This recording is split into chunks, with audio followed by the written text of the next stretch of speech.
Alright, let's play a quick game of Would You Rather. Would you rather be stuck in a maximum security prison with Val Kilmer as your cellmate? Or would you rather be on a tropical island paradise with Vince Vaughn telling jokes for 2 hours? This is Movie Night.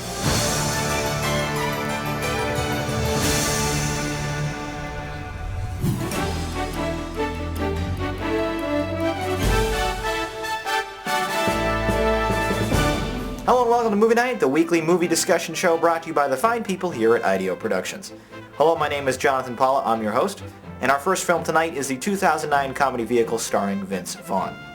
Couples Retreat, which despite some early negative reviews and misleading trailers, earned over $170 million at the box office when it was released last October, nearly 3 times its reported budget. Shot almost entirely on the island of Bora Bora, Couples Retreat is a story of 4 middle-aged couples, all at an individual crossroads in their lives, who agree to a group vacation at the tropical paradise on the fictional island resort of Eden. Unfortunately, in order to enjoy the 8-person discount, all of the couples must participate in some mandatory counseling sessions.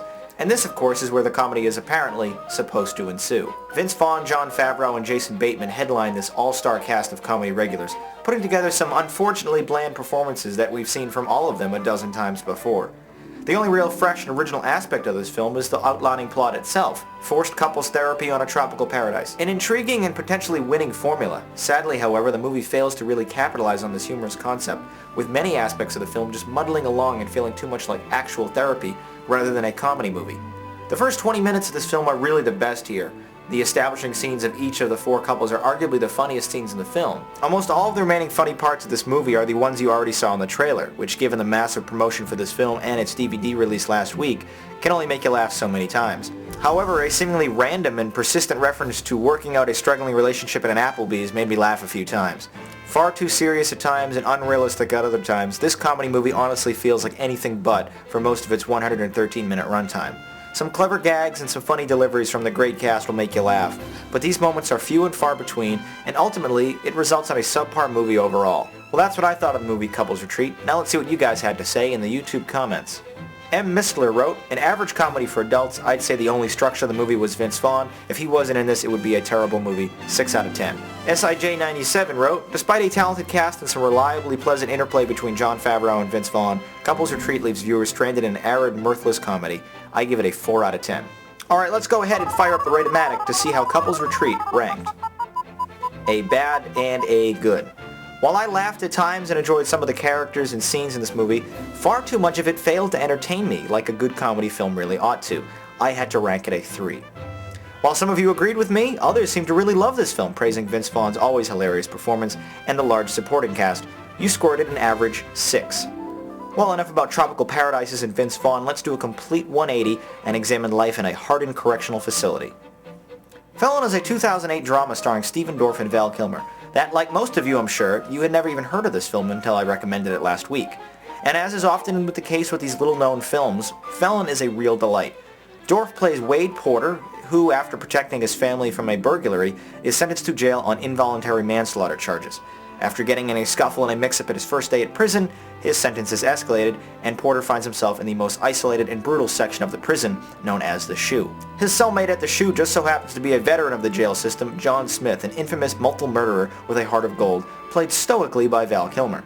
The film starts off with very strong, relatable, and believable characters who find themselves in a worst-case scenario when family man Porter is sent to prison. The engrossing plot, the realistic violence, and the dialogue kept me captivated in nearly every scene here. Immediately though, the movie draws comparisons to the granddaddy of all prison films, Shawshank Redemption, for its strikingly similar plot arcs and of course the prison setting.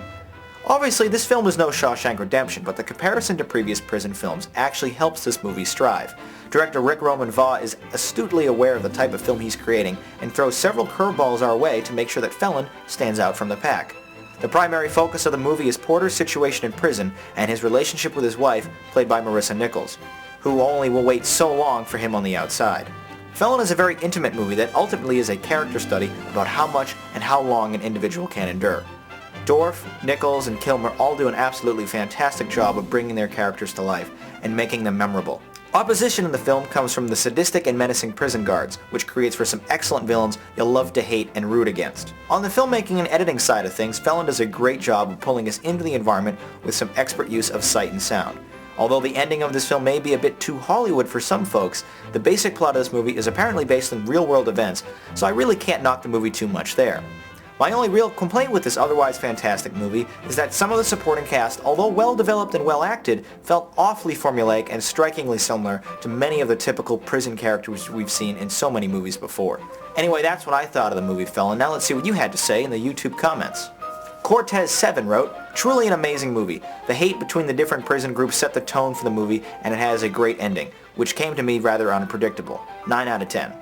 Julian Torres 89 wrote, "No doubt the best prison movie since The Shawshank Redemption. One man trying to survive prison when prison is against him. Val Kilmer does a great job as the older, wiser man. 9 out of 10.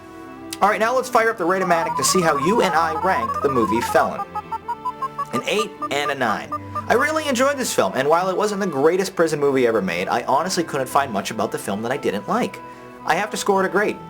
You guys were also very captivated by this film, praising the dramatic action and realistic character portrayal, scoring it an awesome. Well, that does it for tonight's movies. Let's take a look at what you guys have been saying about recent movies on Twitter. Max Sirloin tweeted, "The Wolfman. It had good gore at the beginning but turned into a pseudo-drama crapfest 30 minutes in. Del Toro was good though. 3 out of 10. Malia Will Dance tweeted, "Valentine's Day was an okay movie. The main storylines kept me interested, but the storylines also made it drag on. Just okay. 5 out of 10. Remember, if you're going to the movies this weekend, make sure to submit your review via Twitter to have it possibly featured on an upcoming episode." That does it for this week. Now let's take a look at next week's special episode, 10 for 10.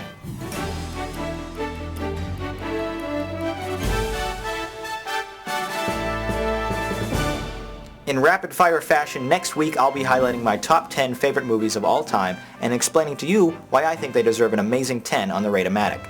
Of course, you'll just have to wait until next week to see what these movies are, but in the meantime, post a comment below and let me know what some of your perfect 10 movies are. Until then, my name is Jonathan Paula. Thanks for watching Movie Night. Good night.